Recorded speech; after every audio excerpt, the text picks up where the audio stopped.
No দাই self বা know your self মানুষের বুদ্ধিবৃত্তিক ইতিহাসের সবচেয়ে পুরাতন একটি বোধগত ধারণা। এটি এমন একটি ধারণা যেটা কম করে ধরলে 3000 বছর পরে এই 21st সেঞ্চুরিতেও পোস্টমডার্ন জীবনযাত্রায় অভ্যস্ত প্রতিটা মানুষের জন্য আরো বেশি প্রাসঙ্গিক হয়ে উঠেছে। এখন প্রশ্ন হচ্ছে, আমরা নিজেদের জানবো কিভাবে? এই প্রশ্নের উত্তর এক কথায় দেওয়া সম্ভব না। নিজেকে জানার প্রক্রিয়া একটা কন্টিনিউয়াস প্রসেস, যেটা সারা জীবনব্যাপী চলমান। নিজেকে জানতে হলে প্রথমেই জানতে হবে আপনার প্রতিটা কাজের পেছনে মোটিভেশন কি। অর্থাৎ আপনি আপনার জীবনের ছোট বড় প্রতিটা কাজ কেন করেন। একটু চিন্তা করলেই দেখবেন আমরা আমাদের জীবনের বেশিরভাগ কাজই কেন করি সেটা জানি না। আপাত দৃষ্টিতে মনে হতে পারে আমরা কোন কাজটা কেন করি সেটা জানি, কিন্তু প্রকৃত সত্য হলো আমরা আসলে জানি না আমাদের প্রতিটা কাজের পেছনের মোটিভেশনটা কি। এটা জানতে হলে আপনার হিউম্যান সাইকোলজি সম্পর্কে ধারণা থাকতে হবে। সাইকোলজি একটা ভাস্ট সাবজেক্ট, তবে যে কারো পক্ষেই সাইকোলজির বেসিক বিষয়গুলো জানা অসম্ভব কোনো ব্যাপার না। আপনি যখন হিউম্যান সাইকোলজি সম্পর্কে একটা সামগ্রিক ধারণা পাবেন, তখন আপনার এই জ্ঞানের আলোকে নিজের চাইল্ডহুডটাকে রিভিজিট করতে হবে। জানার চেষ্টা করতে হবে আপনার বেড়ে ওঠাটা কেমন ছিল। যারা আপনার শৈশবকালে আপনাকে বেড়ে উঠতে সাহায্য করেছিলেন, আপনার প্রতি তাদের আচরণ কেমন ছিল। কারণ শৈশবকালে আমাদের কগনিটিভ ডেভেলপমেন্টের সময়টাতে আমাদের আশেপাশের মানুষের, বিশেষ করে মা বাবার আচরণ আমাদের ভবিষ্যতের প্রতিটা কাজের মোটিভেশন তৈরি করে।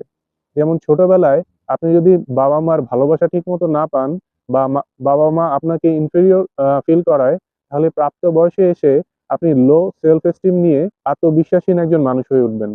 এমন আরো অনেক বিষয় আছে যেগুলো আপনাকে পুনরায় জাজ করে দেখতে হবে, এবং সেই জাজমেন্টের আলোকে আপনার পার্সোনালিটি নতুন করে গড়ে তোলার চেষ্টা করতে হবে।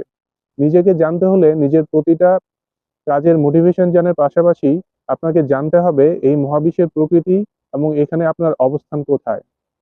এটা জানতে আপনাকে হেল্প করবে ন্যাচারাল সায়েন্স অ্যান্ড ফিলোসফি।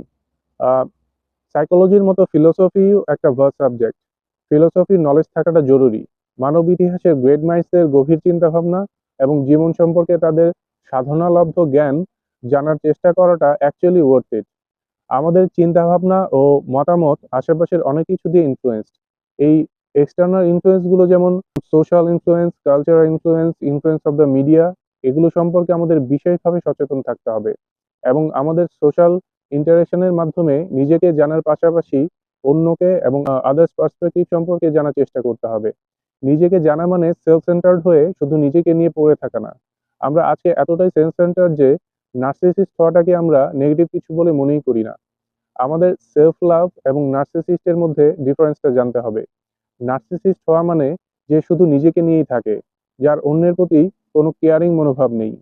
আমরা যদি নিজেদের সত্যিকার অর্থে জানতে পারি, তাহলে নিজেকে ভালোবাসার পাশাপাশি আমরা অন্যের প্রতি কেয়ারিং মনোভাব বা কম্প্যাশনেট হতে শিখব। And it will make us more human than we actually think we are.